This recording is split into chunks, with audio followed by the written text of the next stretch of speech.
প্রিয় নবীজি কবরে নামানোর আগে সাহাবীদের ব্যাপারে নবীজি বলতেন, দেখো সে কোনো ঋণ আছে কিনা, যদি দুনিয়াতে ঋণ থাকে কি পরিমাণ আছে। হুজুর ইয়া রাসূলুল্লাহ এই পরিমাণ ঋণ আছে, কে কে ঋণ পায়, অমুক অমুক পায়, ডাকো তাদেরকে। নবী বলতেন, তোমরা কি ক্ষমা করছো? কেউ করতো, কেউ করতো না। ধনী ধনী সাহাবীদেরকে ডেকে বলতেন, সাহাবীরা তোমরা কিছু কিছু দিয়ে তোমার ভাইয়ের ঋণ পরিশোধ করে তারপরে কবরে পাঠাও। আল্লাহর নবী বলতেন, সাহাবীরা ঋণ মওকুফ করে কবরে নামাও। আমার কোন সাহাবীকে ঋণ দিয়ে কবরে নামায়ও না, আমার কোন উম্মতরে ঋণ দিয়ে কবরে নামায়ও না। ঋণ মওকুফ করে কবরে নামাও, ঋণ মওকুফ করে কবরে নামাও। কবরে নামানো হলো 17 দিনের মাথায় পেট ফেটে সমস্ত শরীর থেকে গোশতগুলি বিচ্ছিন্ন হয়ে যাবে হাড় থেকে। 1 মাসের মধ্যে সব গোশতগুলি পচে পচে পচে পচে কবরের ভিতরে মাটির সাথে মিশে যাবে। 1 বছরের মধ্যে সব হাড়গুলি মাটির সাথে মিশে যাবে। আহা, কত বাহাদুরি মুহূর্তের মধ্যে শেষ হয়ে গেল। আল্লাহর নবী বলেন, আমার উম্মত আল ইখলাসু সুলুসুল কোরআন। সূরা ইখলাস হলো কোরআনের 3 ভাগ, অর্থাৎ আল ইখলাসু সুলুসুল কোরআন। সূরা ইখলাস হলো 3 ভাগের 1 ভাগ, অর্থাৎ 30 পারা কোরআনের 10 পারা। সূরা ইখলাস যদি একবার কেউ তেলাওয়াত করে, আল্লাহ তাআলা আমার নামে 10 পারা কোরআনের নেকি লিখে দেয়। সূরার নাম কি? ইখলাস। কুল হুয়াল্লাহু আহাদ আল্লাহুস সামাদ লাম ইয়ালিদ ওয়া লাম ইউলাদ ওয়া লাম ইয়াকুল লাহু কুফুয়ান আহাদ। এই পুরা সূরাটা আল্লাহর তাওহীদের সাক্ষী। কুল হুয়াল্লাহু আহাদ, হুজুর আপনি বলে দেন আমি আল্লাহ এক। আল্লাহুস সামাদ, আমি আল্লাহ কারো মুখাফিক কিনা। লাম ইয়ালিদ ওয়া লাম ইউলাদ, আমি জন্ম নেই না, জন্ম দেই না। ওয়া লাম ইয়াকুল লাহু কুফুয়ান আহাদ, আপনি বলে দেন আমি আল্লাহ এক, আমি আল্লাহর কোনো শরীক নাই। একবার জোরে বলবেন কি মারহাবা। আমাদের দেশে সনাতন ধর্মে যারা আছে, হিন্দু সম্প্রদায়, তাদের বিশ্বাস হলো বিদ্যার দেবতা আছে, সেই জন্য তারা সরস্বতীর পূজা করে। তারা চিন্তা করে লক্ষ্মীর দেবতা আছে, এই জন্য তারা লক্ষ্মী পূজা করে। তারা চিন্তা করে ওই যে আপনার কি বলে আপনার দুর্গার পূজা করে, তারপরে তারা কালীর পূজা করে, এরপরে গণেশের পূজা করে, এরপরে আপনার ওই লিঙ্গ পূজা করে, শিবের পূজা করে, তারপরে আপনার আরো কত কিছু আছে আমি জানি না। এই অনেক কিছুর পূজা তারা করে। তারা চিন্তা করে এটা আমার ভগবান, এটা আমার ভগবান, এটা আমার দেবতা, এটা আমার দেবতা। তাদের মধ্যে বৃষ্টির দেবতা আছে, পানির দেবতা আছে, আকাশের দেবতা আছে, সূর্যের দেবতা আছে, অন্ধকারের দেবতা আছে, মাছের দেবতা আছে, গাছের দেবতা আছে, ফলের দেবতা আছে, রিজিকের দেবতা আছে, পয়সা কড়ির দেবতা আছে। এইভাবে গুনতে গুনতে 33 কোটি। মুসলমান খুব মনোযোগ দিবেন। বেলাবুবাসী আল্লাহ সূরা ইখলাসের মধ্যে জানাই দিলেন, হাবিব উম্মতকে জানান আমি আল্লাহ এক, আল্লাহুস সামাদ, আমি কারো মুখাফিক কিনা, সব আমি আল্লাহর মুখাফিক। কি একসাথে বলবেন আল্লাহু আকবার। পৃথিবীতে একটা ধর্ম আছে মাজুসি, নাম কি? মাজুসিরা আগুনের পূজা করে। তারা বলে আগুন আমার খোদা, আগুন আমার দেবতা, আগুন আমারে বানাইছে, আগুন আমারে খাবার দেয়, আগুন আমারে নিরাপত্তা দেয়, আগুন আমারে সবকিছু দেয়। আচ্ছা, আপনাদেরকে প্রশ্ন করি, জবাব দিলেন। আল্লাহ কোরআনে বললেন আল্লাহুস সামাদ, আমি কারো মুখাফিক কিনা। আগুন কিন্তু মানুষের মুখাফিক। কি কথা কন না কেন? আগুন জ্বালাইলে, জোরে বলেন, জ্বালাইলে জ্বালানি ছাড়া জ্বলে থাকতে পারে। তার জ্বলে থাকতে হলে জ্বালানি লাগবে। কি লাগবে? জ্বালানি লাগবে। আগুন একা একা জ্বলে না, জ্বালানি ছাড়া জ্বলতে পারেও না। তার মানে আগুন পর মুখাফিক। কি কথা বলেন না কেন? আগুন কি মুখাফিক? পর মুখাফিক। যে পর মুখাফিক হয় সে কখনো স্রষ্টা হতে পারে না। অতএব মাজুসি ধর্মে যারা অনুসারী, তারা সারা জীবন আগুনের পূজা করলো, সারা জিন্দেগি বরবাদ হয়ে গেল, কোনো কাজেই লাগলো না। কথা কোন ঠিক কিনা? মৃত্যুর পূর্ব সময়ে বাইজিদ বুস্তামি আগুনের পূজারীর কাছে বলতেছে, শামাউন 40 বছর ধরে তুমি আগুনটাকে সেজদা দিলা, খোদা মনে করলা, প্রভু মনে করলা। শামাউন তুমি মৃত্যু সজ্জায়। শামাউন, আমি বাইজিদ তোমার প্রতিবেশী, তোমাকে তো দাওয়াত দিতেই হয়। আমি তোমাকে শেষ মুহূর্তে কালেমার দাওয়াত দিলাম, তুমি লা ইলাহা ইল্লাল্লাহ, আল্লাহর একত্ববাদে এবং আমার রাসূল আখিরি নবীতে তুমি মেনে নাও। সামন ডাক দেখে, বাইজিৎ তোমার ইসলাম ধর্ম সত্য কি করে বুঝবো? তোমার ধর্ম সত্য কি করে বুঝবো আল্লাহ আছে? বলো কি করে বুঝবো আল্লাহ আছে? বাইজিৎ বোস্তামি বললেন, শামুন তুমি কি প্রমাণ চাও? বলে হ্যাঁ অবশ্যই প্রমাণ চাই, আল্লাহ আছে, প্রমাণ কি? বাইজিৎ বোস্তামি বললেন, শামুন তাহলে তুমি আগুনের মধ্যে হাত দাও, আমি আগুনের মধ্যে হাত দিব। তুমি যে মন্দির বানাইয়া আগুন পূজা করতেছো বাইজিৎ, তুমি শামুন তুমি আগুনের যে পূজা করতেছো শামুন, আমি বাইজিৎ আগুনের মধ্যে হাত দিব, তুমি আগুনের মধ্যে হাত দিবা। যার হাত আগুনে পোড়াবে আমি বুঝবো তার ধর্ম মিথ্যা। একসাথে বলবেন কি আল্লাহু আকবার।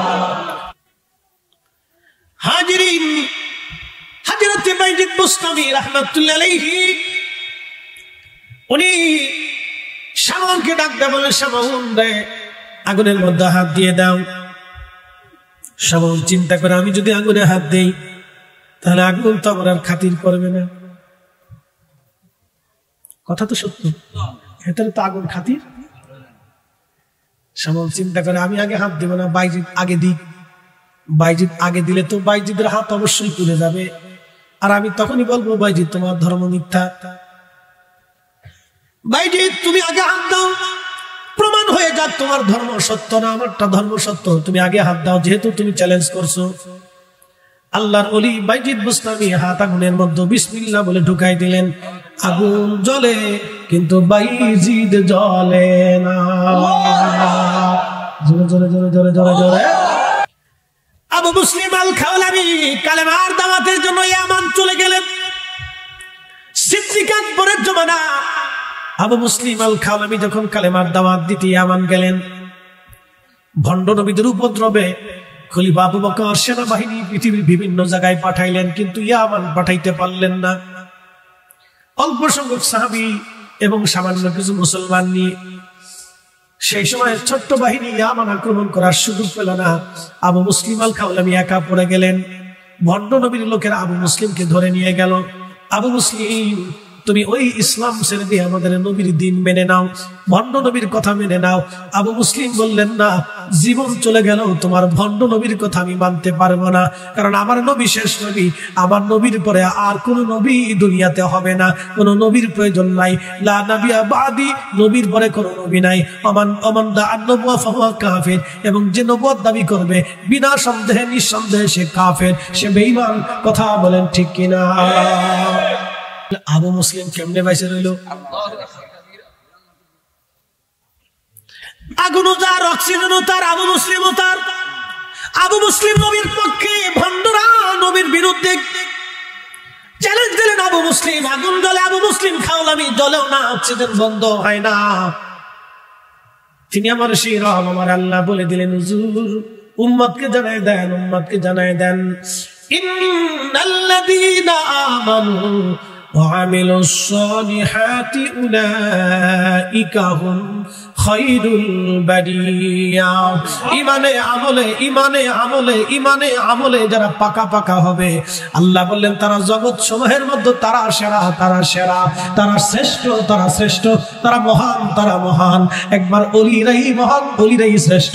আপনি যতই চিল্লা পাল্লা করেন, খাজা বাবা আজমিরির শান কমানো সম্ভব হবে না, আবু মুসলিম আল খাওলামির ইজ্জত কমানো সম্ভব হবে না, শাহজালাল ইয়ামানি মুজাদ্দিদের ইজ্জত সম্মান কখনো কমবে না। এই কথা বলেন ঠিক কিনা?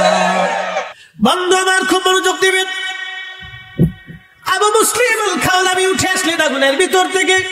বহু ইয়ামানবাসীর ভুল ভেঙে গেল, তারা দোহরায় কালেমা পড়ে শুধরায় নিল। সারা পৃথিবীতে সংবাদ ছড়ায় গেল, মদিনায় সংবাদ আসলো। হযরত ওমর রাদিয়াল্লাহু আনহু ইয়ামানের পথের সামনে দাঁড়ায় থাকে, কখন কোন দিন আবু মুসলিম আসবে, এই উম্মতের ইব্রাহিমকে আমি অভিবাদন জানাবো, এই উম্মতের ইব্রাহিমকে আমি সম্বোধন জানাবো, এই উম্মতের ইব্রাহিমের সাথে আমি মোলাকাত করব। বাইজিদ বুস্তামি আগুনের মধ্যে হাত দিয়ে বসা, আগুন জ্বলে, বাইজিদ বুস্তামি জ্বলে না। দীর্ঘ সময় পরে অলিকুল শিরোমণি বাইজিদ বুস্তামি রাহিমাহুল্লাহ হাত বের করে নিয়ে আসলেন। শামউন দেখো, তুমি এবার আগুনের মধ্যে হাত দাও। শামউন বললেন, বাইজিদ এত বছর ধরে আগুনের সামনে সেজদায় পড়ে থাকি, একটা বারের জন্য আগুন আমাকে খাতির করবে না, তুমি এমন কি করলা বাইজিদ?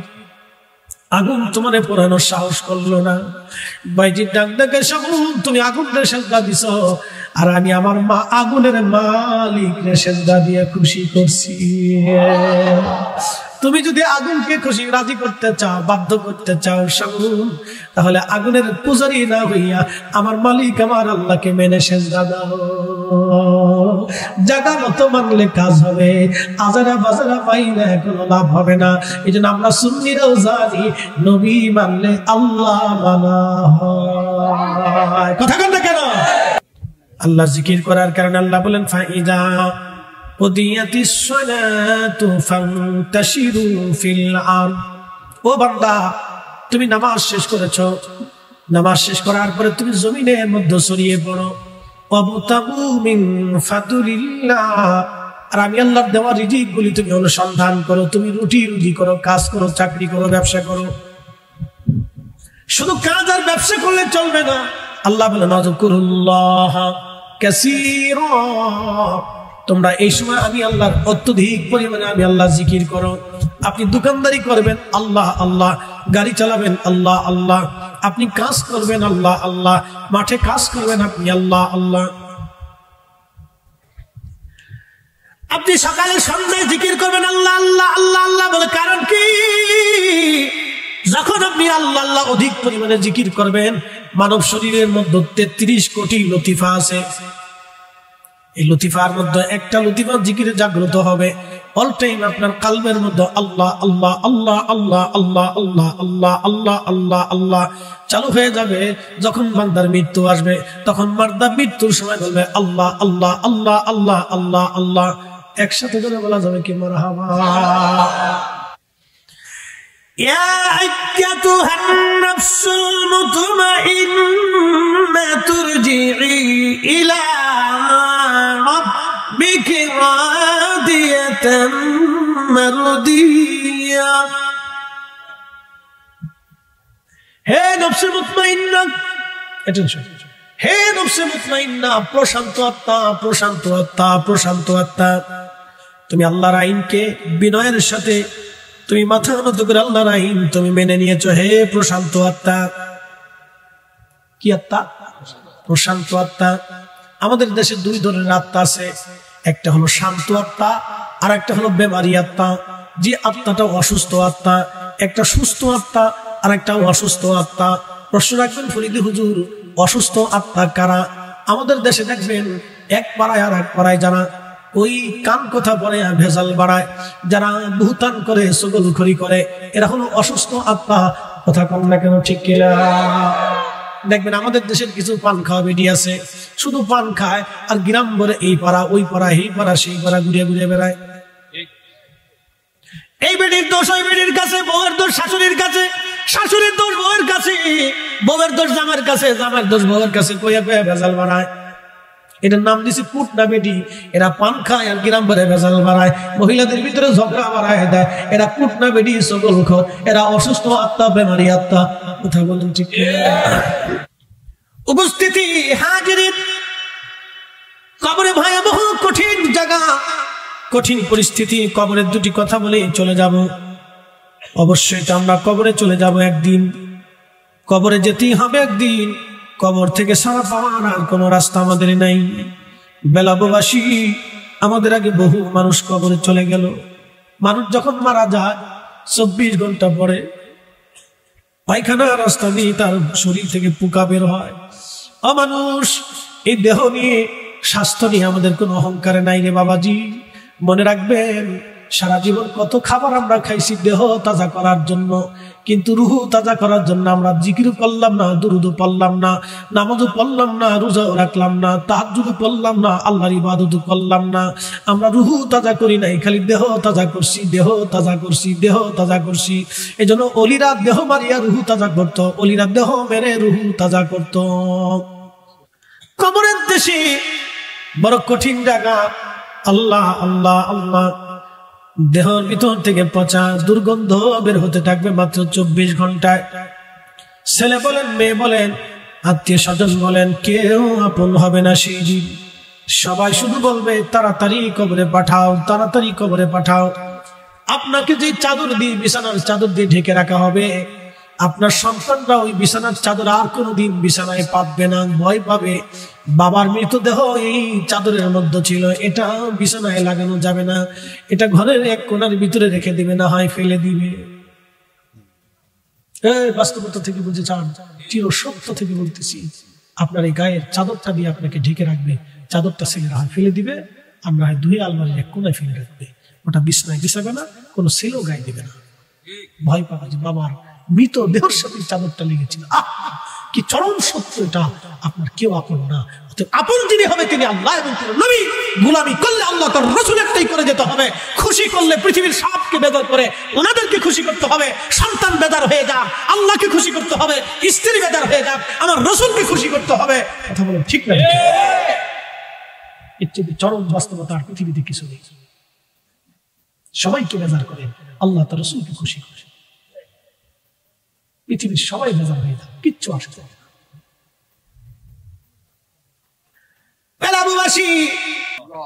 কত বাহাদুরি মুহূর্তের মধ্যে শেষ হয়ে গেল, কত বাহাদুরি তাকাব্বুরি মুহূর্তের মধ্যে শেষ হয়ে গেল। কবর কবর কবর কবর কবর। উসমান গনি জিন নুরাইন কবরের পাশে দাঁড়াইয়া কাঁদতেন আর বলতেন, আমি আমার মাসুক নবীর জবান থেকে শুনছি, এই কবর বড় কঠিন জায়গা গো, এই কবরে কেউ যদি 3টা প্রশ্নের জবাব দিতে পারে বাকি মঞ্জিলগুলি তার জন্য সহজ হয়ে যাবে। আর এই কবরে যদি প্রশ্নের জবাব দিতে না পারে গো, বাকি মঞ্জিলগুলি তার জন্য কঠিন হয়ে যাবে। কবর বড় কঠিন জায়গা কবর। আল্লাহ নবী সাহাবীদেরকে কবর দেওয়ার পরে নবীজি বলতেন, সাহাবীরা রে, তোমার ভাইয়ের কবরের পাশে তুমি দাঁড়াও, ইস্তাগফিরু লিআখিকুম, তোমার ভাইয়ের কবরের পাশে দাঁড়াও, তুমি দোয়া করো। কত সময় দোয়া করবা? একটা উট কুরবানি করার পরে চামড়া ছেলাইয়া গোশত বানাইয়া, উট চামড়া ছেলাইয়া গোশত বানাইয়া, গোশত বানাইয়া মানুষের মাঝে বন্টন করতে যত সময় দরকার, আল্লাহর নবী ডাক দিয়ে বলতেন, উম্মত রে, তত সময় পর্যন্ত তোমার ভাইয়ের কবরের পাশে দাঁড়াইয়া ইস্তাগফিরু ইস্তাগফিরু লিআখিকুম, তোমরা তোমার ভাইয়ের জন্য আল্লাহর দরবারে ইস্তেগফার করো। কেননা কিছু সময় পরে তার কবরে মুনকারে নেকির আসবে, ওই মুনকারে নেকিরের প্রশ্নের জবাব যাতে সহজ হয়, সেই জন্য তুমি তোমার ভাইয়ের কবরের পাশে দাঁড়ায়া দাঁড়ায়া দোয়া করো। আর আমাদের দেশের মুসলমানরা কবর দেওয়ার পরে অনেকেই কবে চলে যান, চলে যান, কবরের পাশে দাঁড়ায়েন না, মুনকারে নেকির আসবে, চলে যান, আপনারা চলে যান। আচ্ছা আপনি বলেন তো, হাতায় মুনকারে নেকিরের লেগে পাগল হইল কে? নবী মানলে আল্লাহ। আবু বকর সিদ্দিক আগে নবী দেখছে, আম্মা জান খাদিজা আগে নবী দেখছে, হযরত বেলাল আগে নবী দেখছে, হযরত সুমাইয়া রাদিয়াল্লাহু আনহা নবী দেখছে, ইয়াসার নবী দেখেছে, আবু যর গিফারি নবী দেখেছে। 100 লক্ষ সাহাবী আগে নবী দেখা তারপরে কালেমা আনছে। আয় নবী দেখে আল্লাহ চিনেছে, আগে তারা আল্লাহ দেখে নবী চিনে নাই, তারা আল্লাহ আছে এটা জানতো না, আমার নবী দেখে তারা আল্লাহ মেনেছে, আল্লাহ চিনেছে। কথা বলেন ঠিক কিনা? মনোযোগ দিয়েন।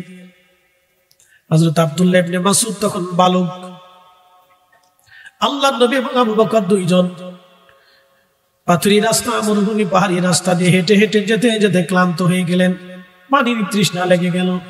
এবছর যারা হজে গেছে তারা জানে হজ কি জিনিস। এরকম এক একটা বোতল 10 মিনিট পর খাইছি, তারপরেও কলিজায় পানির ঠান্ডা মিটে না। তাই এরকম নর্মাল পানি খাই নাই, বরফ দেওয়া পানি, ফ্রিজিং করা পানি খাইছি, তারপরেও কলিজা ঠান্ডা হয় না। আরাফা থেকে যখন হাঁটা শুরু করবেন, মুজদালিফা হয়ে মিনা হয়ে জমারাত হয়ে হেরেমে আসবেন, সেই দিন বুঝবেন হজ কারে কয়। আমার চোখের সামনে আরাফাতে এক মিশরি হাজি ছটফট করে মারা গেল, প্রচন্ড গরমে, হিট স্ট্রোকে। হজ কারে কয় বোঝা যায় গরমে হেঁটে হেঁটে হজ করলে, আর আরামে হজ করলে হজ করে যাবে, কিন্তু হজের গুরুত্ব বুঝবেন না। এই জন্য বুড়াকালে হজের চাইতে জোয়ানকালে হজ করা ভালো। আমাদের দেশের বহু মানুষের হজ ফরজ। ওরে যাচ্ছি কবরে, হাসরে কবরেই তো যেতে হবে আমাদের, কবর ছাড়ার কি রাস্তা আছে? কবর ছাড়া রাস্তা নেই, ওখানেই যাওয়া লাগবে। আজ অথবা কাল 1 ঘন্টা পরে হলেও যেতে হবে। তো লাস্টের দিকেই যাই, জীবনের শেষে যেহেতু কবরে যেতে হবে, তো শেষের দিকে কবরে চলে যাচ্ছি, চিন্তার কোনো কারণ নেই। আমি কবরে আসতেছি, কবরে ওয়াজ রেখেছি, একসাথে বলবেন আল্লাহু আকবার। ইসলাম সত্য, দিন সত্য, ইমান সত্য, এগুলি বুঝতে হলে আপনাদেরকে প্র্যাকটিক্যাল বুঝাইতে হবে। প্র্যাকটিক্যাল কিছু বাস্তব ঘটনা আপনাদেরকে না বললে কি আসবে না। এই জন্য পৃথিবীতে কারামত আল্লাহ কেন দিলেন? ওলিদের কারামত কেন দিছে? কারামত দিছেন হলো বাস্তব আল্লাহকে বোঝার জন্য। কথা ঠিক কিনা? আল্লাহ যে আছে কি করে বুঝবে? নবী যে তিনি নবী, তাহলে সাহাবায়ে কেরাম কি করে বুঝতেন? এই জন্য আল্লাহ মুজিজা দিয়েছেন। কথা ঠিক কিনা? তো নবীজি যাচ্ছেন, তো পানির তৃষ্ণা। এমন সময় আবু বকরকে বলেন, আবু বকর পানি কোথাও পাওয়া যাবে? বলে হুজুর এই মরুভূমিতে পাহাড়ি পাথর পাহাড়ের অঞ্চলে কোথায় পাবো? বলে দেখো কোনো রাখাল আছে কিনা, যদি ছাগলের পাল নিয়ে আসে তাহলে তার কাছ থেকে পানি পেলেও পাওয়া যেতে পারে। তো দেখতেছে একটা বালক অনেকগুলি ছাগল নিয়ে পাহাড়ি চর দিয়ে চলে বেড়াচ্ছে। তো পাহাড়ি কোনায় কোনায় কোনায় কোনায় আরবে দেখছেন ঘাস হয়, দেখতে মনে হয় যে মরা মরা ঘাস, কিন্তু ওটাই খায় ছাগল, উঠে ছাগলে ওগুলি খেয়ে খেয়ে নিচে থাকে। তো আল্লাহর নবী এবং আবু বকর দুইজন কাছে কাছে গেলেন, বালককে ডাক দিয়ে বলেন, বালক তোমার নাম কি? বলে আমার নাম আব্দুল্লাহ। নামটা শুনে নবী খুশি হয়ে গেলেন। আব্দুল্লাহ তোমার কাছে কি কোনো পানি আসেনি? আব্দুল্লাহ বলেন না, আমার কাছে কোনো পানি নাই। আব্দুল্লাহ যদি পানি না থাকে একটা কাজ করো, তোমার একটা ছাগল দহন করে আমাকে কিছু দুধ পান করাও, আমার অনেক বড় তৃষ্ণা লেগেছে, কলিজা শুকায় গেছে আমার আব্দুল্লাহ। আব্দুল্লাহ ইবনে মাসউদ এই উম্মতের সবচেয়ে বড় মুফতি সাহাবী ছিলেন তিনি। তিনি বালককালের ঘটনা তিনি বলতেছেন, আমি তো তাকে চিনি নেই তখন। আমি বললাম আপনি কে? আপনাকে তো চিনি না, কিন্তু আমি তো ছাগলের মালিক না, মালিক তো আরেকজন, আমি মালিকের অনুমতি ছাড়া আপনাকে দুধ দিতে পারি না। একসাথে বলবেন আল্লাহু আকবার। আমাদের বেটিরা স্বামীর অনুমতি ছাড়া ফুচকা খেয়ে বেড়ায়, শর্টপটি খেয়ে বেড়ায়। কি কথা কান আসতে কারণ ধরে খান, পুলিশে ধরবে না, বেটিরা ধরে নিয়ে যাবে কোনটা?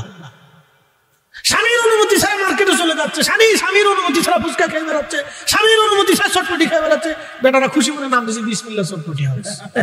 ব্যবসা ভালো, খুব ভালো, বিসমিল্লাহ চটপটি হাউস। বলতেছে আমি অনুমতি ছাড়া কি করে আপনাকে দুধ দেব? দিতে পারি। আল্লাহর নবীর চেহারা চকচক করতেছে, বড় আমানতদার ছেলে। আমাদের দেশে আমানতদার কোথায় পাবেন খুঁজে? হ্যাঁ, খুব মুশকিল। টাকা হাওলাত দিয়ে দেখেন, তারপরে বুঝবেন আমানত কারে। আমানত মরে গেছে, আমানত দুনিয়াতে নাই, ওর কবর দিয়ে শেষ করে দিয়েছে।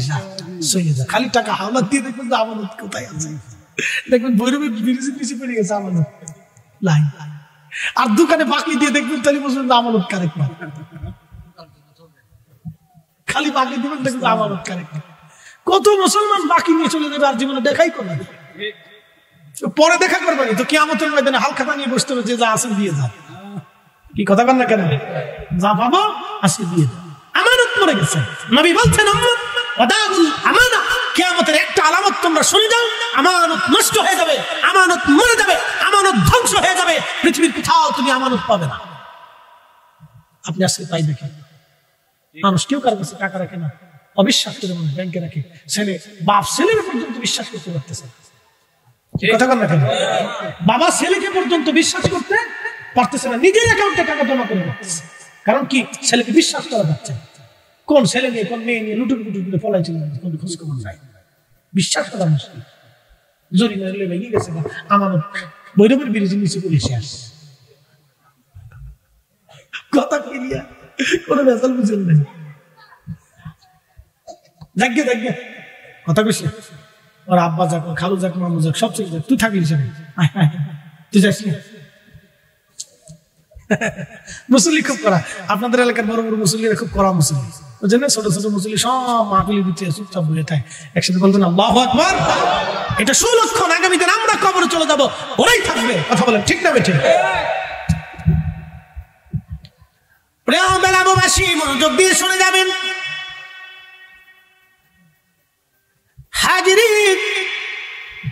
হযরত আব্দুল্লাহ ডাক দিয়ে বলতেছে, কে গো আপনি? দুধ দেওয়া যাবে না, আমি মালিকের অনুমতি ছাড়া দুধ দেব না। নবীজি বলেন, আব্দুল্লাহ রে বেটা, সুন্দর কথা বলেছো তুমি। যদি এই দুধওয়ালা ছাগল থেকে দুধ দহন করে তুমি না দাও, তাহলে যেই ছাগলের দুধ হয় না, যে ছাগলের বাচ্চা হয় নাই, ওই ছাগি আমাকে একটা দাও, আমি তার দুধ দহন করে দোয়াই খাবো। জোরে জোরে জোরে জোরে, তাহলে তো তোমার আমানত নষ্ট হবে না। যে ছাগলের বাচ্চা হয় নাই, যে ছাগলের দুধ হয় নাই, তুমি ওই ছাগল আমাকে একটা দাও, আমি তার থেকে দুধ দহন করে নিই। তো নিলেই তো আর তোমার আমানতের খেয়ানত হচ্ছে না, তো তুমি আমাকে একটা ছাগল দাও না। আব্দুল্লাহ চিন্তা করে, এটা আবার কেমন সম্ভব? ছাগল এখনো বাচ্চা দিল না, তার দুধ কেমনে হবে? আচ্ছা দিব, তো ছোটটা বেচে দিই, ছোটটা বেচে দিই, তো ছোট একটা লইয়েছি।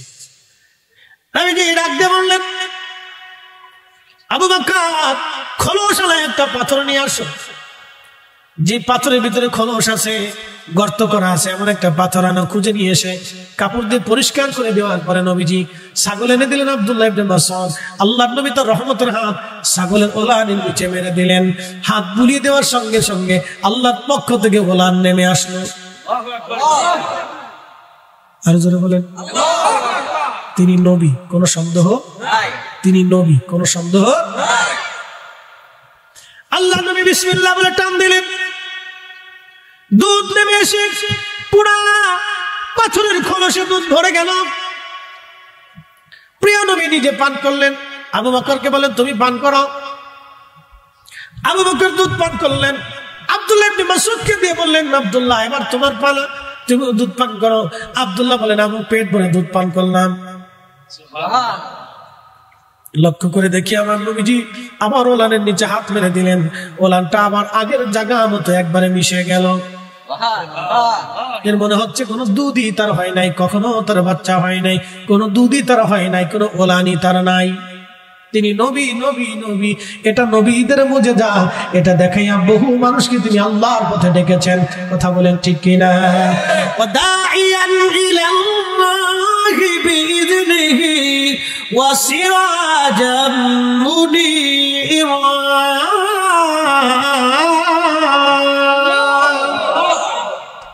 আল্লাহকে যে পাইতে চাই, হযরতকে ভালোবেসে, আরশ কুরসি লৌহ কলম না চাইতে পেয়েছে সে। সূরার নাম কি? ইখলাস। সূরার নাম কি? কয়বার পড়লে এক খতম? জোরে বলুন, জোরে বলুন, কয়বার? 3 বার সূরা ইখলাস পড়লে এক খতম। এখানে আমরা 1000 মানুষ, মনে আছে আপনাদের ওয়াজ? আবার জায়গা মতো চলে গেছি। আমরা এখানে 1000 মানুষ। এই 1000 মানুষ যদি একবার করে সূরা 3 বার ইখলাস সূরা 3 বার পড়ি, তাহলে খতম হয় কয় হাজার? আমরা 1000 হলে 1000 খতম। একসাথে বলবেন না মারহাবা? খেজুরের ডাল জিকির করে কার? আল্লাহ। কবরে খেজুরের ডাল নবীজি গেড়ে দিলেন। খেজুরের ডাল জিকির করে কার? আল্লাহ। আমরা সূরা ইখলাস করে জিকির করি কার? আল্লাহ। খেজুরের ডালের জিকিরে যদি কবরের আযাব বন্ধ হয়, তাহলে আমাদের কোরআন তেলাওয়াতে, সূরা ইখলাস তেলাওয়াতে কবরের আযাব বন্ধ হতে পারে কি পারে না? তাই আমাদের বেশি বেশি ফাতিহা করার দরকার, বেশি বেশি করে মৃতদের জন্য দোয়া ইস্তেগফার করিয়া বাড়িতে কোরআন খতম দিয়ে মিলাদ মাহফিল করা দরকার। ওরা বেদাত বেদাত করে চিল্লায় চিল্লায় গলা শুকাইতে থাকুক, আমরা সুন্নিরা করতে থাকবো, করতে থাকবো। কথা কন না কেন? একদিন মাটির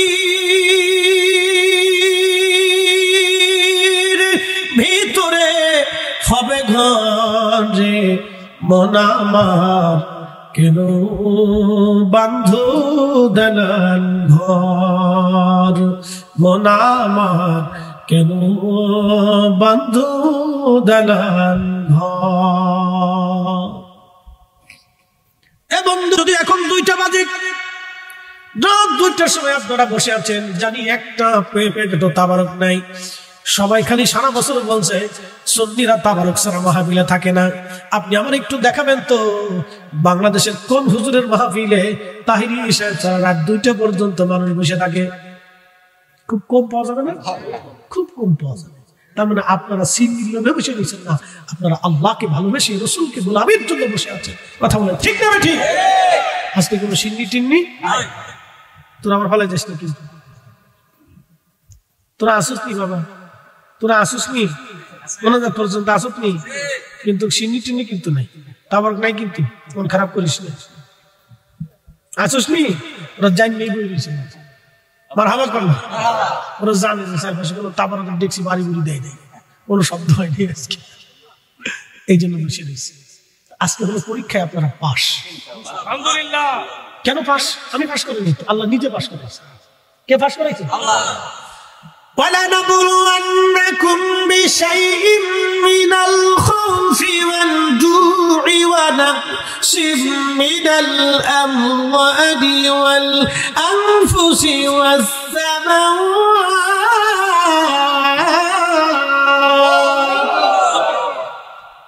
রাত 2টার সময় ওয়াজ করতেছি, মনে হচ্ছে বাদ এসে ওয়াজ করতেছি। বেলা বলবেন সত্য আছে, মনে হচ্ছে বাদ এসে ওয়াজ করতেছি।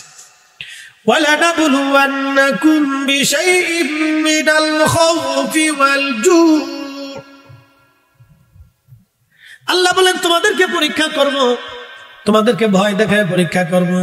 অতিবৃষ্টি, অনাবৃষ্টি, ঝড়, সাইক্লোন, জীবনপাত, শস্য শ্যামল নষ্ট করে তোমাদেরকে বিভিন্ন উপায়ে আমি আল্লাহ পরীক্ষা করব। আজকের মাহফিলে যারা বসলো তারা পার, যারা আসলো না তারা ফেল। যদি এখানে 10 ডেকটি পাকানো হতো, গরু একটা মারা হতো, তাহলে এই প্যান্ডেলে এখনো জায়গা হতো না। তার মানে তারা সুবিধাবাদ জিন্দাবাদ। চিন্তা করলো তাবারুকু পাবো, মাহফিলও শুনবো, কলাও বেসবো, রতও দেখবো। আর আপনারা যারা বসে আছেন তাদের একটাই চিন্তা, কিছু থাক বা না থাক, অন্তত আল্লাহর জান্নাতের বাগানে বসে ও আসলে দোয়া করে তারপরেই আসবো। তার মানে আপনাদের চিন্তা ফ্রেশ আল্লাহর জন্য, তার রাসূলের গোলামির জন্য, অন্য কোনো চিন্তা ভাবনা যেখানে নাই, সব আল্লাহর জন্য, আল্লাহর জন্য। আর আল্লাহ আপনাদের জন্য সংবাদ দিয়ে কোরআনে বলে দিলেন, ওয়াবাশশিরিস সাবিরিন, আপনারা পরীক্ষায় পাস, পরীক্ষায় পাস। একবার জোরে বলা যাবে কি মারহাবা। সবরকারীদের জন্য আল্লাহর পক্ষ থেকে সুসংবাদ, কিসের? ক্ষমা এবং জান্নাতের। ক্ষমা এবং জান্নাতের সুসংবাদ। আমরা চলে যাব কার কাছে? একসাথে বলেন, কার কাছে? এখানে 100 বছর বয়সী কেউ বেঁচে আছে? এখন 100 বছর বয়সী কেউ আছে? নাই। এর অর্থ হলো 100 বছর আগে যারা এই অঞ্চলে ছিল আজকে সবাই মাটির নিচে। 100 বছর পরে আমরা এখানে যারা বসে আছি সবাই কোন জায়গায়? মাটির নিচে। এটা চিরসত্য, ইউনিভার্সাল ট্রুথ, ইউনিভার্সাল ট্রুথ, চিরন্তন সত্য। এটা ঠিক এটাই হবে, মাটির নিচে। নবীজি বললেন, সাহাবীরা রে, কবরের ভিতরে কঠিন আযাব হচ্ছে 2টা কারণে। একটা চগলখড়ি করার জন্য। চগলখড়ি বুঝছেন? একজনের দোষ আর একজনের কাছে বইলে বইলে ভেজাল বাড়ায়। আসলে এরকম কিছু মানুষ, আহা, অসুস্থ আত্মা। যারা বলেন কি আত্মা? অসুস্থ আত্মা। দেখবেন চার দোকানে বসলে, হেতা ভালো না, হেতার মেয়ে এমনি চলে, হেতার মা এমনি চলে, হেতার মা এমনি চলে, হেতা নিজে এমনি চলে, হেতা এটা করে, হেতা সেটা করে, সব ভালো খালি নিজে। আসলে এরকম কিছু না? এবার বিরাট বড় বুজুর্গ আলাইহিস সালাতু ওয়াস সালাম শয়তানের খালাতো ভাই। কি কথা কান না কেন? শয়তানের খালাতো ভাই। সব দোষ সার মানুষের, সব খালি উনি ভালো। বসে বসে চার দোকানে খালি হেতা বলে না, হেতার বলে না। আরে বেটা, অন্য বেটার বোর হতে তোমার নজর দেয় কেন? কি কথা কান না কেন? আমি একদিন ওয়াজ করতে গেছি গোপালগঞ্জ। কোন গঞ্জ? গোপালগঞ্জ। শেখ হাসিনার বাড়ি থানার জন্য ভুলে গেছি, টঙ্গিপাড়া গেছি মাহফিল করার জন্য। বিশ্বাস করেন, আমি ওয়াজ করতেছি বেশ অনেক আগে। আমি কামিল তখন ফারিক হয়েছি। তো এলাকা তো গাড়ির সবজি বেশি। আমরা কিছু পীর ভাইরা মাহফিলের ইন্তজাম করছে, বিরাট আয়োজন। এর লোকজন বেড়াই, মহিলা পুরুষ দিয়ে 1000 খানিক লোক হবে। তো পুরুষ মানুষরা বসে বসে ওয়াজ শুনতেছে, আর মহিলারা ভিতরের বাইরে বসে বাড়িতে বসে বসে ওয়াজ শুনতেছে। প্রজেক্ট টজেক্ট তখন কিছু নাই, এত আমদানি সামদানি ক্যামেরা ট্যামেরা কিছু হয়েছে না। তখন তো আমি ওয়াজ করি। তো ওয়াজ করতেছি করতেছি করতেছি করতেছি, এক ভদ্রলোক, এক আলেম, আল্লাহ মাফ করুন, সে ভাইটা দাঁড়ায় বললো, হুজুর একটা কথা বলে। কি কথা বলে? তো বলতেছে পর্দা করা কি? আপনি আলেম জানেন না, পর্দা করে তো ফরজ। তারপর ওই যে বাইরে ভিতরে মহিলারা এসে বাইরে বসে, ওখানে বসে বলে আনাচে কানাচে, উঠানে বসে ওয়াজ শুনতেছে। দেখি পর্দার খেলাপ না? দেখেন কোন জায়গায় হাত দিছে। তার উদ্দেশ্য হলো আমার অপমান করা, উদ্দেশ্য বালা না। তো ভিতর থেকে আরেকজন মুরব্বী দ্বারা, এই বেটা মনে বিরাট বড় হয়েছে, তোমার মায়ের দুধ বেচে বেড়াইছে, হ্যাঁ তা কমলা গেছে না একজন। আরেকজনের দ্বারা, এই বেটা থাক, আমরা এত ঘুরে পুরুষ এইখানে বসে রয়েছি, আমরা নজর বেডিকার দিকে যাই না, তুমি হজর বলো সেই বেডিকার দিকে নজর গেল। কি কথা বল থাকে আরো পার্সেন্ট পেয়ে গেছে। আর আমার কথা করার দরকার আছে, আমি চুপচাপ হয়ে গেছি। তো কার বউ কেমনে যায়, কার মেয়ে কেমনে যায়, হে তার চার দোকানে বইয়ে বইয়ে ফেসাল করে, তার মানে তার চোখ ভালো না, হে তো নিজেই খারাপ, শয়তানের খেলা তো ভাই, কথা কথা ঠিক কিনা? অসুস্থ, ধরে বলেন কি অসুস্থ, সার্টিফিকেট দিয়ে দিলাম অসুস্থ। প্রিয় উপস্থিতি, মনোযোগ দিবেন। চগলখড়ির কারণে কবরের মধ্যে কঠিন আযাব হবে। আরেকটা আযাব হবে কবরের মধ্যে পেশাব করার পরে ঢিলা কুলুপ ব্যবহার না করলে। পায়খানা পেশাব করার পরে যারা ঢিলা কুলুপ করে না এবং পর্দা করে না, দেখবেন অনেকে আছে সেন্ডা খুলে সেলাই মেশিন স্টার্ট করে দেয়। এই বলামান তোরা আসিস না, তোরা কিন্তু এই কোম্পানির 1 নম্বর সদস্য, খালি দাঁড়ায় দাঁড়ায় ঘুরায় ঘুরায় মতোস। একজন ঘুমায় পড়ছে, আর কত জায়গায় থাকবে কিন্তু এই দাঁড়ায় মতন না ফাটি হেতারা করে কি সেন্টারে খুলে ঘুরায় ঘুরায় ফাল্লা দিয়ে মরতে, কে কদ্দুর মুক্তি। আরে আসিস না বাবা, তোকে আমি কিন্তু ভালো করে চিনি, তোকার এই দলে আমরাও একসময় ছিলাম, এখন তো আমি বুজুর্গ হয়েছি। এটা হলো ছোটকালের দুষ্টু। আমি একবার এক নাতি আল্লাহ আলেম বানাইছে, হ্যাঁ ফাঁস হয়েছে, মাওলানা ফাঁস করছে। তা আমার এই চাস্ত ভাইয়ের মেয়ের হচ্ছে, তা আমার এই ফুফু বলতেছে, তুমি মাদ্রাসা যাইতেছ, তা তোমার ফুফু আসো, ফুফা আসো ওখানে, তোরে নিয়ে যাবো। আমি মাদ্রাসা দাখিলে পড়ি, তো ক্লাস 8-এ না 9-এ পড়ি। তোরা ধরে নিয়ে গেলাম, চলো নাতি, নানা নাতি দুজনে হাঁটতে হাঁটতে হাঁটতে হাফ প্যান্ট পরে তো মাদ্রাসা নিয়ে গেছে। আগে তো যে মাটিতে ঢিলা বানাইতো না, অন্ত কত টিসু মিশু হয়েছে, কত আরাম। আর আগে মাটি মাটি মাটি বাপরে বাপ, মাটি দিয়ে ঢিলা কুলুপ করতাম।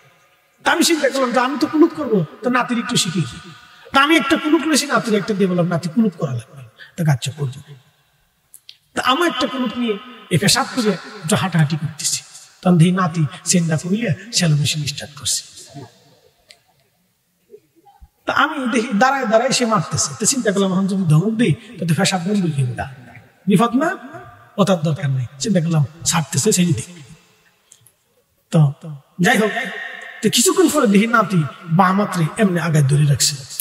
কি ব্যাপার, পেশাব করে গেল, তা হাত সামনে কেন? আমি একটু ফাঁসিতে হুঁসি দিয়ে দেখি যে কুলুকটারে পেশাবের আগে আমার সামনে ধরে রাখছে। নানা করো কি? নানা কুলুক করতেছি।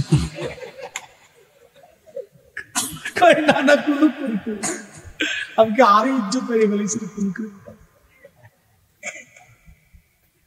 কুলুক করা মুসলিম কারিমের এত বড় সুন্নাহ, ফরজ না, কিন্তু আপনি যদি না করেন কবরের ভিতরে সবচেয়ে কঠিন আযাব হবে। এই কারণে কুলুক করা যাবে নি, বলেন না কুলুক করা যাবে? পেশাব করার পরে এই টিস্যু মেশু 2-4টা পকেটে রেখে দেবেন, পেশাব করার পরে কুলুক করবেন, পবিত্র থাকবেন, পাক থাকবেন। আল্লাহ কি পাক, যেটা বলেন আল্লাহ কি, নবী কি, আল্লাহ কি, নবী কি, আল্লাহ এবং তার রাসূল পাক ছাড়া কবুল করে মনে রেখে, পাক ছাড়া তাদের কাছে কোনোটা মঞ্জুর হবে না। পাক থাকতে হবে, পবিত্র থাকতে হবে সবসময়।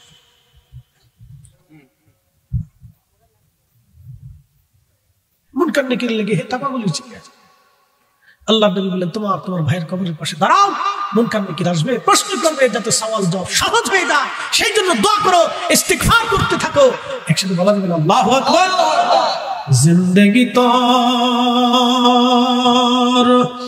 যাইরে ফাঁকি দিয়া রে সোনার আদর, জিন্দেগি তোর যাই ফাঁকি দিয়া। ও আদম রে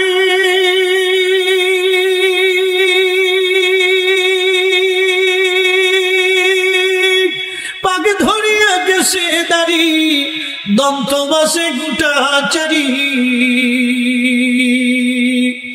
সমন জারি গিয়াছে করিয়া রে সোনার আদর, জিন্দেগি তোর যাই ফাঁকি দিয়া, জিন্দেগি তোর যাই রে ফাঁকি দিয়া রে সোনার আদর, জিন্দেগি তোর যাই ফাঁকি দিয়া।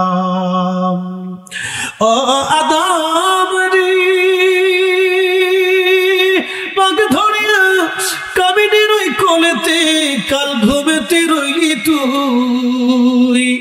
সারা নিশি কাটাইলি তুই ঘুমাইয়া ঘুমাইয়া রে সুরারাদো জিন্দগি তো যায় ফাঁকি দিয়া। সবাই একেবারে শেষ, আর লম্বা কথা বাড়াবো না। কবর বড় কঠিন, একদিন কবর থেকে আল্লাহ উঠাবে। ওয়াইদাল কুবুরু বুসিরাত, কবরগুলি যখন উদ্দোলিত হবে, কবর থেকে মানুষ উঠে হাসরের ময়দানের দিকে ধাবিত হতে থাকবে, দৌড়াইতে থাকবে। হাসরের মাঠের দিকে মানুষ দৌড়াইতে থাকবে, হাসরের মাঠের দিকে মানুষ দৌড়াইতে থাকবে। সেই দিন কত বড় হবে, সূর্যটা মাথা বরাবর আসবে 1.5 থেকে 2 কিলোমিটার মাত্র উপরে। বর্তমান যে সূর্য আপনি আকাশে দেখেন, এই সূর্যের উত্তাপ হলো 200 কোটি ডিগ্রি সেলসিয়াস। 200 কোটি ডিগ্রি সেলসিয়াস, মাত্র 13,000 ডিগ্রি সেলসিয়াস তাপমাত্রা। একটা লোহা গলে পানির মতো নরম হয়, একটা লোহা গলে পানির মতো নরম হয় 12 থেকে 13,000 ডিগ্রি সেলসিয়াস তাপমাত্রায়।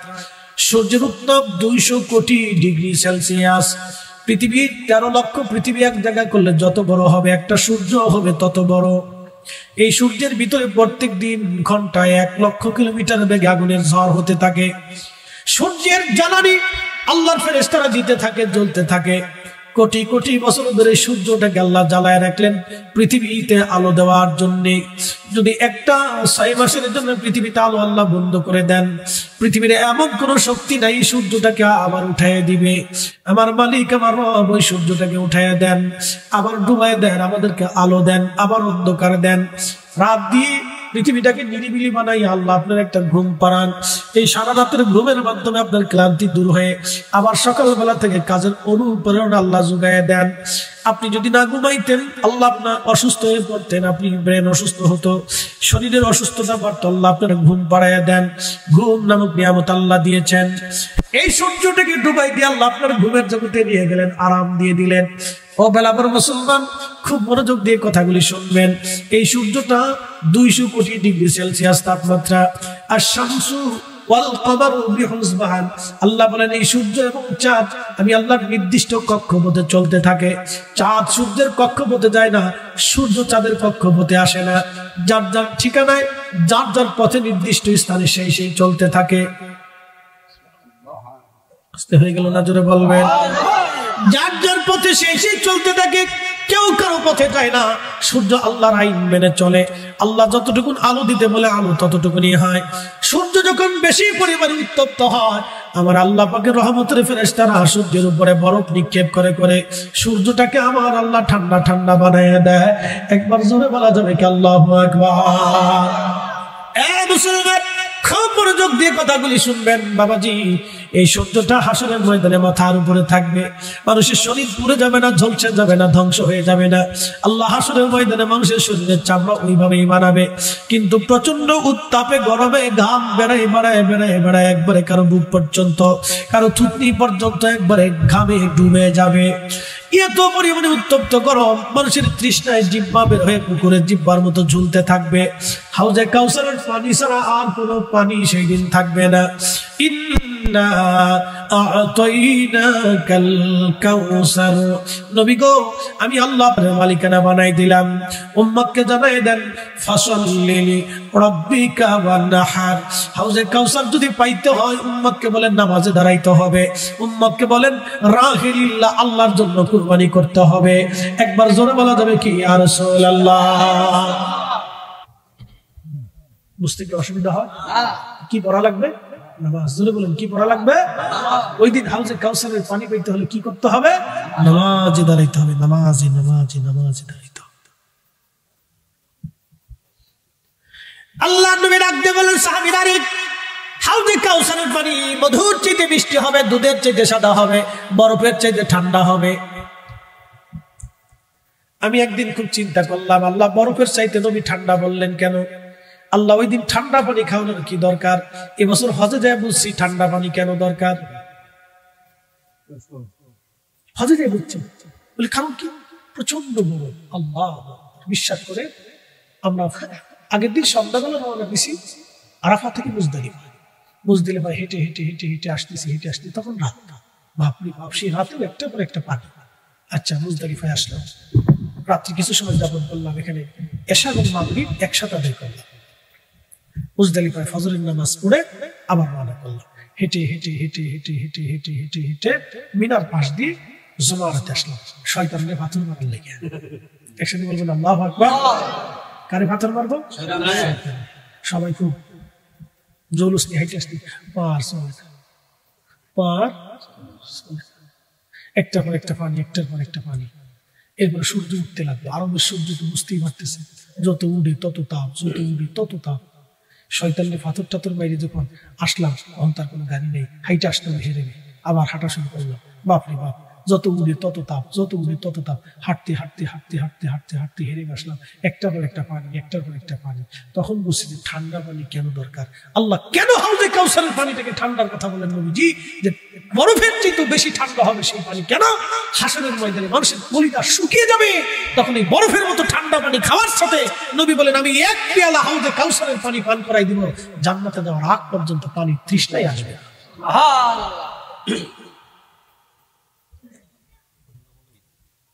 হাসরের ময়দানে পানি তৃষ্ণায়, সূর্যের উত্তাপে, প্রচন্ড গরমে, দুর্বিষহ জীবনে 2 আর 1 দিন হবে না। সেই দিনের দিনটা কত বড় হবে তাও আল্লাহ কোরআনে বলে দিলেন। তারুজুল মালাইকাতু ওয়ার রূহু ইলাইহি ফি ইয়াউমিন কানা মিকদারুহু 50,000 সানা।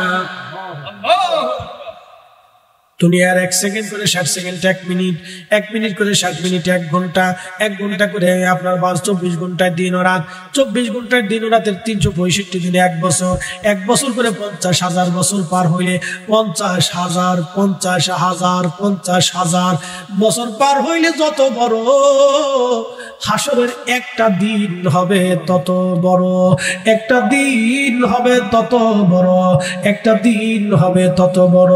উপায় নাই রে, উপায় নাই রে, উপায় নাই, উপায় নাই রে, উপায় নাই রে, উপায় নাই।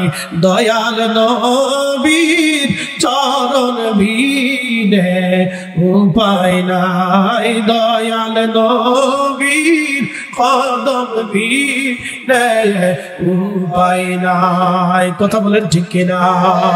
সেই দিন বড় কঠিন, নবীজির চরণ মোবারক ছাড়া আর উপায় হবে না।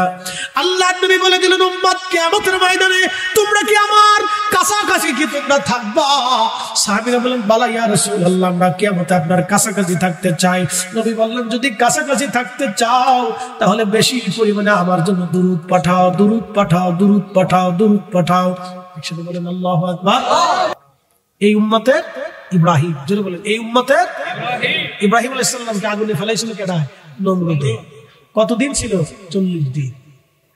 40 দিন আগুনে অক্সিজেন থাকে, খাবার থাকে, দিশে পাঠাইছে কে? ইরাকের বাগদাদেশে আগুনের কুণ্ডলী এখনো আছে, সেই স্থানটা এখনো আছে।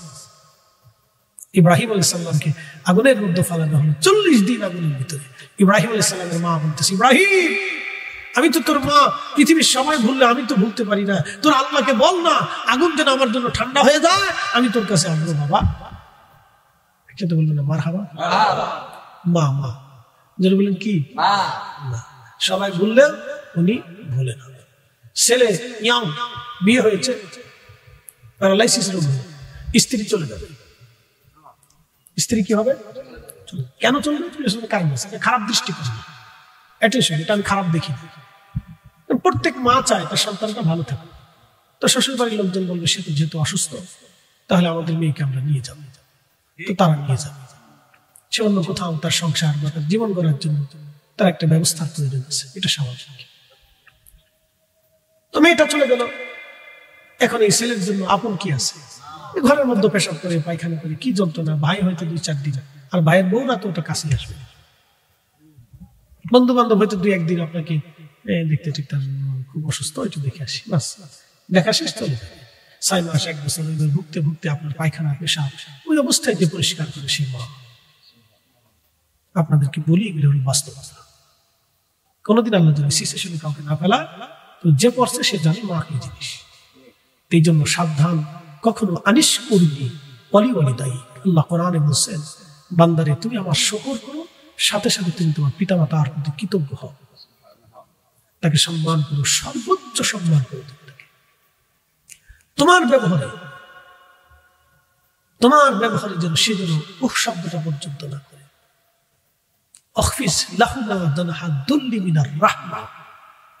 তুমি তার সমস্ত দয়াকে তুমি তার জন্য ঢেলে দাও, তোমার ভালোবাসাটাকে তার জন্য পরিপূর্ণ করে দাও। আল্লাহ কোরআনে আমাদেরকে পাঠ করে শিখিয়ে দিয়েছে। এই জন্য এটা হলো বাস্তবতা। কখনোই ভুলটা যেন কারো জীবনে না আসে। 3টে জিনিস পাবে। মার খেদমত যদি করতে পারেন, 1 নম্বর হায়াত, 2 নম্বর দৌলত, 3 নম্বর ইজ্জত। হায়াত, দৌলত, ইজ্জত। হায়াত, দৌলত, ইজ্জত দুনিয়াতে পাবে যদি খেদমত করতে পারে। আর উনি যদি আসমানে হাত বাড়ায় তো কবুল হয়ে যাবে। একসাথে বলবেন আল্লাহু আকবার। উনি হাত বাড়ালে কি হবে? আসমানে কবুল হয়ে যাবে। মনে রাখবেন। হযরত ইব্রাহিমের মা বলে, ইব্রাহিম আমি তোমার কাছে আসতে চাই, তোমার রবকে বলো তোমার জন্য আগুন যেমন ঠান্ডা হয়েছে, আমার জন্য আগুন যেন ঠান্ডা হয়। ইমাম ইবনে কাসির আল বেদায়ের মধ্যে লেখেন, আল্লাহ কি ইব্রাহিম ডাক দিয়ে বলেন, রাব্বি আমার মা আসতে চায়। আল্লাহ অনুমতি দিলেন। ইব্রাহিমের মা খাবার দাবার নিয়ে হযরত ইব্রাহিম আলাইহিস সালামকে আগুনের কুণ্ডলীর মধ্যে বসে বসে সন্তানকে আদর করে খাবার খাওয়ায় চলে আসলো। একবার জোরে জোরে বলা যাবে কি মারহাবা। কখনো তোমাকে যদি ভুলি, হেদায়েতের আলো জেনে নিও কাছে তুলি, ঠাই দিও প্রিয়তম, ঠাই দিও প্রিয়তম অগমহিয়ান, তুমি রহমান, তুমি মেহেরবান।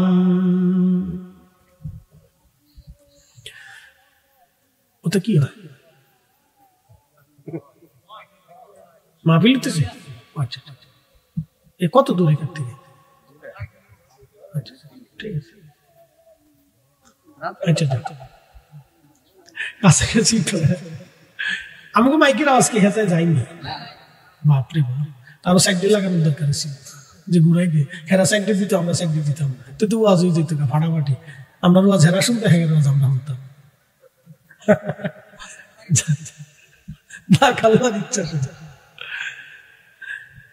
একসাথে জোরে বলি তো আল্লাহু আকবার। আবু মুসলিম আল খাওলামি সুদূর ইয়ামান থেকে রওনা করলেন মদিনার পানে।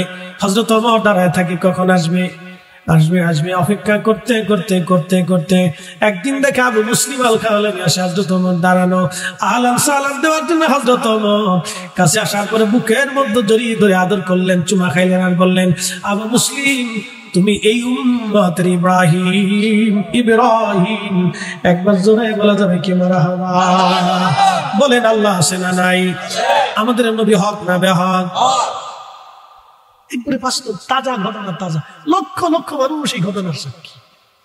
তাজা ঘটনা, একবারে তাজা ঘটনা সাহাবীদের জমানায়। কে বলছে সাহাবীদের জমানায় কারামত ছিল না? বেটা কিতাবই তো বলে, এই কথা কার লেখা?